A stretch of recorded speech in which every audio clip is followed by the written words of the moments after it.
यह जीवन किसका है? यह जीवन किसने दिया? हम कहां से आए हैं? हम कौन हैं? और हमारा उद्देश्य क्या है? क्या कभी आपने इस पर विचार किया? चलिए मैं आपको प्रश्न देता हूं। आज से ही, अभी से ही आप यह जानने का प्रयत्न कीजिए कि आप कौन हैं। आपका जन्म क्यों हुआ है? अर्थात आप कहां से आए? और फिर आपके जीवन का उद्देश्य क्या है? अर्थात आपका जन्म क्यों हुआ? अब इसका उत्तर तो ये नहीं हुआ महाराज कि मैं वेद व्यास जी महाराज हूं और अब फला महाराज हूं। यह तो इस भौतिक युग में एक नाम दिया गया जिससे हमारी एक पहचान हो सके। लेकिन अगर वास्तव में देखा जाए तो हर व्यक्ति के जीवन का उद्देश्य पूर्व निर्धारित होता है, पहले से निर्धारित होता है, और उस निर्धारण के अनुसार ही हम अपने जीवन को संचालित कर पाते हैं और अपने जीवन को हम अपने अनुरूप कभी भी संचालित नहीं कर पाए। हम अपने जीवन को बस भगवान के चरणों में समर्पित करने के बाद ही एक नई दिशा दे पाए। अब आप सोच रहे हो कि महाराज श्री आप ऐसा क्यों कह? क्या मैं अपने जीवन को संचालित नहीं कर सकता? क्या मैं अपने जीवन को एक नई दिशा नहीं दे सकता? क्या मैं खुशियों को खरीद नहीं सकता? क्या मैं वास्तविक प्रेम को प्राप्त नहीं कर सकता? इस संसार में क्या है जिसे मैं नहीं प्राप्त कर सकता? इसका एक कारण, एकमात्र जवाब है, उत्तर है, इस संसार में तुम सब कुछ पा सकते हो। झूठा प्रेम पा सकते हो, झूठी तारीफ पा सकते हो, बुराइयों को प्राप्त कर सकते हो, लेकिन तुम धन से एक चीज नहीं प्राप्त कर सकते। वो तुम्हें कभी नहीं मिलेगा। तुम्हारे जीवन की यात्रा समाप्त हो जाएगी। एक जन्म नहीं, अनेकों जन्म लोगे तब भी वह चीज नहीं प्राप्त होगी, वह वस्तु तुम्हें नहीं मिलेगी। और उसके लिए यह सारा संसार तड़पता है, मनुष्य तड़पता है, पशु तड़पता है, पशु पक्षी तड़पते हैं, और जितने भी पौधे हैं वो भी तड़पते हैं। वो क्या वस्तु है महाराज? वह कौन सी चीज है जिसके लिए पूरा संसार तड़पता है? तो वह है वास्तविक प्रेम। वास्तविक प्रेम को आप प्रेम से ही प्राप्त कर सकते हैं। और जब तक आपके अंतर्मन में निष्पाप प्रेम नहीं होगा, निष्कलंक प्रेम नहीं होगा, तब तक आप वास्तविक प्रेम को जान ही नहीं सकते। भगवान भोलेनाथ समाधि में जाते हैं तो उसका मार्ग क्या है? प्रेम तत्व है।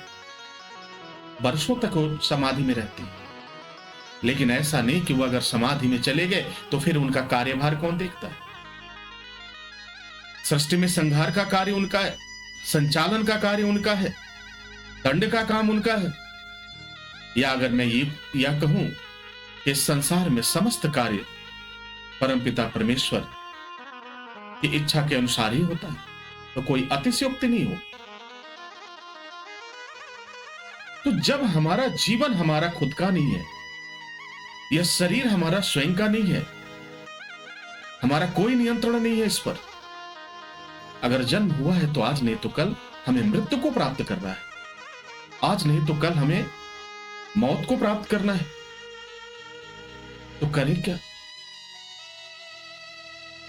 आपके मन में कई बार यह बात उठेगी, कई बार यह प्रश्न उठेगा कि हमें करना क्या चाहिए।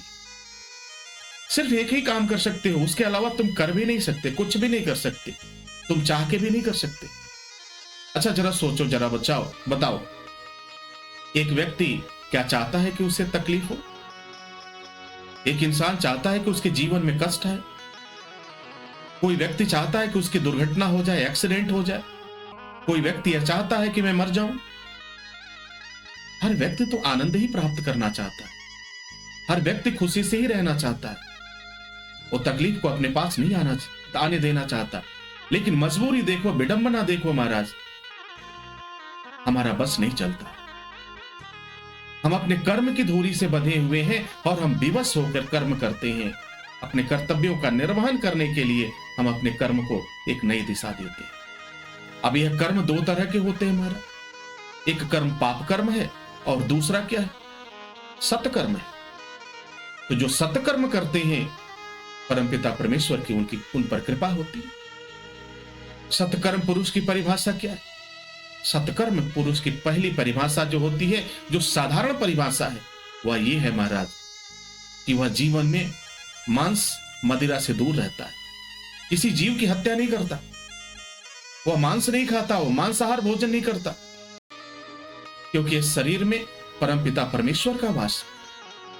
और परमपिता परमेश्वर को आप भोजन क्या करा रहे? भोजन आप करा रहे हो जीव हत्या, अर्थात लाश। जब कोई जीव मर जाता है, मृत्यु हो जाती है उसकी, तो क्या होता है महाराज? उसे मुर्दा कहा जाता है। और मुर्दा को खाने वाला महाराज मुर्दाखोर होता है। अब जरा सोचो, आप तो इंसान हो ही नहीं, आप मुर्दाखोर।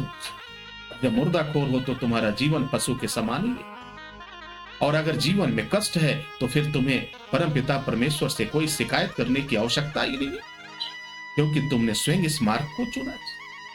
अब जरा विचार करो कि जिस जीव की हत्या तुम करते हो अपने स्वाद के लिए और अपने सुख के लिए, क्या उसकी इच्छा थी? क्या आपने उससे पूछा कि मैं तुम्हें मारना चाहता हूं, मैं तुम्हें खाना चाहता हूं, क्या तुम्हारी सहमति है? नहीं। तो आपने दो तरह का पाप किया। पहला पाप किसी जीव के जीवन को समाप्त करने का पाप किया है। यह पाप भी आपको लगता है? दूसरा पाप क्या हुआ?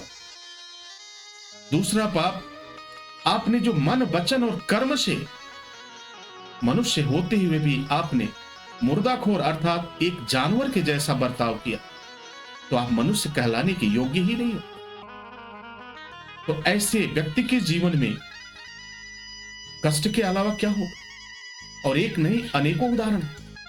और कुछ तो महाराज ऐसे अहंकार में भरे रहते हैं, उनके समक्ष इतना अहंकार प्रचंड है, उनका घमंड है कि भाई क्या हुआ, सारा संसार खाता है, मैं भी खाता हूं, कौन सा पाप किया मैंने? आज नहीं तो कल। अरे पाप तो पाप है। क्या उसी जीव को मार सकते हो जो तुमसे बोल नहीं सकता, तुमसे प्रतिरोध नहीं कर सकता? अगर खाना ही हो तो मनुष्य को मार कर खाओ, अपने किसी सगे संबंधी को मार के खाओ, तुम्हें पता चल जाएगा कि इसका परिणाम क्या होगा। सारा जीवन जेल में सड़ना पड़ेगा। लेकिन बेचारा वह जीव जो बिल्कुल असहाय है, लेकिन जब उस जीव की हत्या होती है तो वह परमपिता परमेश्वर से सिर्फ एक बात कहता है कि हे ईश्वर, मेरे कुछ कर्म फल ऐसे थे, मेरे जीवन के कुछ ऐसे पाप कर्म थे कि मुझे पशु की योनि में जन्म मिला।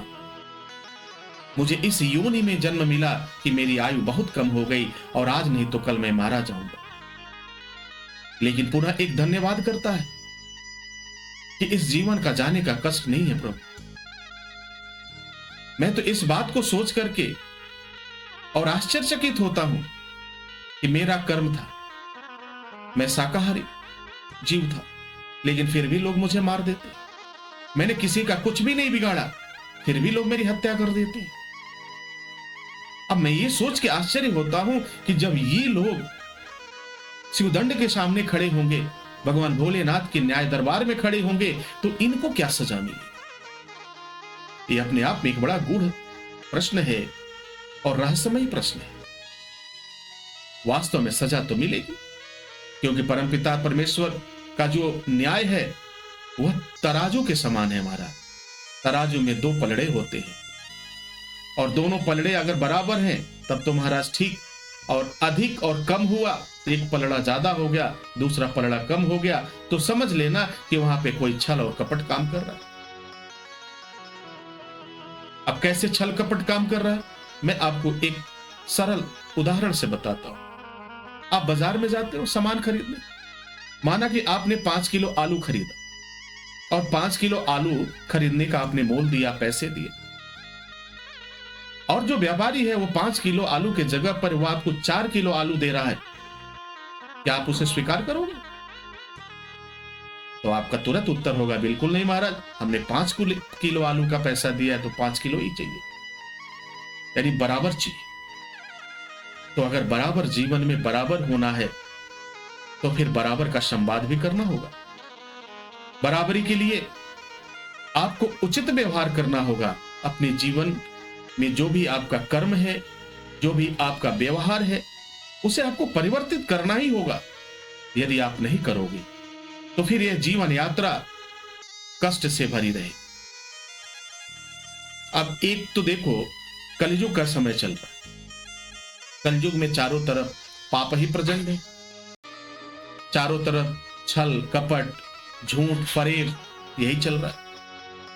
अब यहां से मरा हम बचे तो बचे कैसे, करें तो क्या करें? एक काम तो कर ही सकते हैं, आप कोई काम मत करो। आपको मंदिर जाने की कोई आवश्यकता नहीं, आपको किसी धार्मिक तीर्थ में जाने की भी कोई आवश्यकता नहीं, किसी नदी में स्नान करने की कोई आवश्यकता नहीं है। आज से ही, अभी से ही अपने आचार और व्यवहार को बदलने का प्रयत्न करना शुरू करो। अगर मांसाहार करते हो तो आज से संकल्प करो कि आज के बाद मैं नहीं खाऊं। अगर शराब पीते हो तो आज से संकल्प करो कि आज के बाद इसे मैं त्याग दूंगा, छोड़ दूंगा, नहीं करूंगा। अब महाराज बनारस वाले भोला की कहानी आप मत कर ले, आज के बाद वाली कहानी। बनारस में एक भक्त मिला मुझे जिसका नाम भोला था। वो कह रहा था, महाराज मैं बहुत ज्यादा शराब पीता हूं, छूटी नहीं पाता, रोज सोचता हूं आज के बाद बंद कर दूंगा, आज के बाद बंद कर दूंगा, लेकिन आज 20 वर्ष हो गए महाराज, वो आज के बाद आया नहीं। उसकी बात को सुनकर, उसकी भावनाओं को सुनकर मुझे हंसी भी आई और मुझे लगा कि नहीं, इसको जब भी इसका उदाहरण दिया जाए तो स्पष्ट रूप से बताया जाए कि आज के बाद का मतलब क्या होता है। अब देखो, आज के बाद यानी जब भी आप मांस मदिरा करोगे उस दिन खाओगे, फिर उस दिन कहोगे चलो आज के बाद छोड़ देंगे, फिर कल आ जाएगा, तो भाई आज तो समाप्त हो गया, कल आ गया, कल फिर वही बात कहोगे कि चलो आज के बाद कर लेंगे। तो जिस तरह से आज के बाद का समय कभी नहीं आता, जिस तरह से कल कभी नहीं आता महाराज, फिर वही हाल तो हमारे दुख और सुख का है। सुख आने का नाम नहीं लेता और दुख जाने का नाम नहीं लेता। अब विचार करो, सुख आने का नाम नहीं लेता और दुख जाने का नाम नहीं लेता, और दोनों क्या है? एक तराजू के दो पलड़े हैं। जब इन्हें बराबर कर दोगे, दोनों पलड़ों को बराबर कर दोगे, तो फिर तुम्हारे जीवन में आनंद होगा। अगर इन्हें बराबर नहीं करोगे, एक पलड़ा ऊंचा होगा, या तो पाप कर्म ऊंचा हो जाएगा तुम्हारा, आपने इतने पाप किए कि उसका भार बढ़ता जा रहा, या तो फिर पुण्य करते जाओ, अच्छे कर्म करते जाओ, वह पलड़ा बढ़ने लगे। तो जब पाप का पलड़ा बढ़ेगा आपके जीवन में तो सिर्फ दुख तकलीफ परेशानी आएगी, लेकिन जब पुण्य का पलड़ा बढ़ता जाएगा महाराज, तो फिर आपका जीवन आनंद से भर जाएगा। यह समस्त संसार आपको बहुत ही प्यारा लगेगा। अब जरा सोचो, एक बात और सोचो, आपको बहुत भूख लगी हो, पेट में गुड़गुड़ हो रहा है, भूख इतना सता रही है कि क्या करें बता नहीं पा रहे। अब उस भूख को मिटाने के लिए आप क्या करोगे? भोजन की आवश्यकता है।